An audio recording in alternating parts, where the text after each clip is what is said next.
Hi there, it's Nicole from Mama Elephant, and today I have a designer series card that features the brand new Ella and Friends stamp set and dies.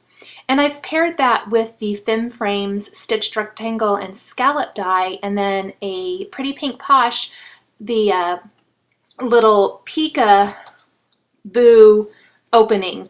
So what I'm going to do here is die cut some mint cardstock from Simon Says Stamp using the scallop rectangle, and I'll just set that aside. And then I'm going to take the stitched rectangle die and a piece of Lawn Fawn 6x6 paper, also in a mint color, but instead of die cutting the pattern side, I'm going to die cut it on the back side, or the white. This is going to give me that two-tone look. I needed something white or very, very light to stamp my greeting on so it really shows up. And I also want that little peekaboo opening to have a different color once opened. So I went ahead and die cut the frame and that little frame there, or peekaboo thing, die rather, using or from the white side, and then I'm going to just snip the little openings and then open up all those little flaps, and then you get that awesome little mint on mint stripe. That's how I got that two-tone look. I'm going to go ahead and set aside my Big Shot for a little bit and work on the rest of the elements for my card. Go ahead and grab some ombre ink from Hero Arts. This is also going to be in that really great mint color. And then from the Many Thanks Mama Elephant stamp set, I'm going to choose the greeting that says, "My heart is full, all thanks to you." Go ahead and pick that up. And the great thing with the ombre ink is that it has 3 colors in the same color family. So I'm going to press my stamp into that and just slightly move it back and forth so I get that nice ombre or variation in color, and then stamp my greeting right there along the bottom edge of the white panel. Once I have that, I can go ahead and get my cute little critters for my stamp or for my card, and stamp those on, or stamp the elephant on a separate piece of smooth white cardstock, and then I'll stamp the little mouse sitting right here on top of the greeting. Now, even though this isn't a heavyweight cardstock, there's not a ton of coloring here, so it works out. He did bleed a little bit, and that's just because I overfilled one of my Copic markers. However, I kind of pushed the color back in with the colorless blender, letting it dry really good, and it ended up working out. You'll see that here in just a little bit. Now I'm going to go ahead and color my elephant, and I'll speed through it pretty quickly. I am using only about 3 colors for the elephant itself, and then I will blend those together. I usually like to start with my base color like I'm doing here and lay down that whole color. This elephant's going to be a little darker than some of them that I have done or that you may have seen previously. He's really, really fun to color.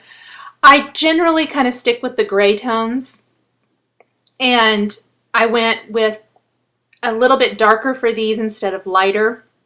It just depends on what you like. But like I said, I'm going to color in or lay down that base color before I go in with my darkest and mid-tone colors and add the great shading and dots and things to really make him come alive.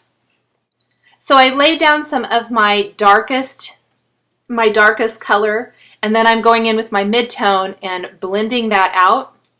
Then go back in with my lightest or base color and blend those, or the mid-tone, out even more. I really wanted to add definition to where his ear overlaps the body, plus any of those great little marks there on his trunk or his front foot. I colored in the bottom of his foot with pink, but then went over it with gray, so it just has that little bit of undertone of pink and isn't so glaringly pink. Now, if you blend it out and the color blends out too much to a single color, don't be afraid. The great thing about Copics is you can go back in and add that shading as many times as you need to. So I definitely went back in with mine and added additional shading. And then I'm adding that dot detail, and I'm starting with my darkest marker and adding that where I have already laid down that darkest color. I don't want it to be so glaringly obvious with the dots. And then I went with a mid-tone color and even grabbed a little bit lighter color, but a little bit darker than the base color, and added a few more. So once I have that, I'm going to take the light gray markers and color in my mouse. And you can see that big drop of ink, and that is what caused it to bleed a little bit. So I let it dry for a few seconds, and then I took my colorless blender and simply pushed that ink back inside the line as best I could so that it didn't ruin my card. Blend him out just a tiny bit more, and he is really, really cute. I'm going to grab my card base, which is a sheet of 8.5 by 11 paper cut in half lengthwise and then scored in half. There's that colorless blender. After I let it dry a little bit, I went ahead and pushed that ink in again, trying to get rid of any of that had bled outside the lines. You want to just be kind of careful and not oversaturate the paper with your Copic markers, since you're trying to push that ink elsewhere and not have it bleed out even more. I'm taking the Coordinating Ella & Friends Elephant Creative Cuts die now and going to use a little Post-it tape to hold it in place, and then run that through my die cutting machine so that I can add it to my card. I thought that the elephant would look adorable kind of crashing through the card panel front here. So that it was kind of the inspiration behind this whole design, which makes it great with that peekaboo panel, because then it looks like he kind of burst through.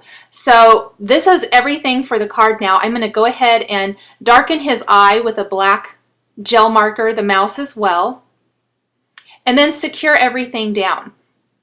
I'm going to use a little adhesive to glue the panel to the mint scallop rectangle, and then take just a little, or tuck, I guess I'll tuck him in first and take a little bit of foam adhesive just so he pops up a tiny bit to secure the elephant popping through the front of the card. Then I can glue this entire panel to the front of the card and add a finishing touch with some mint sequins from Pretty Pink Posh.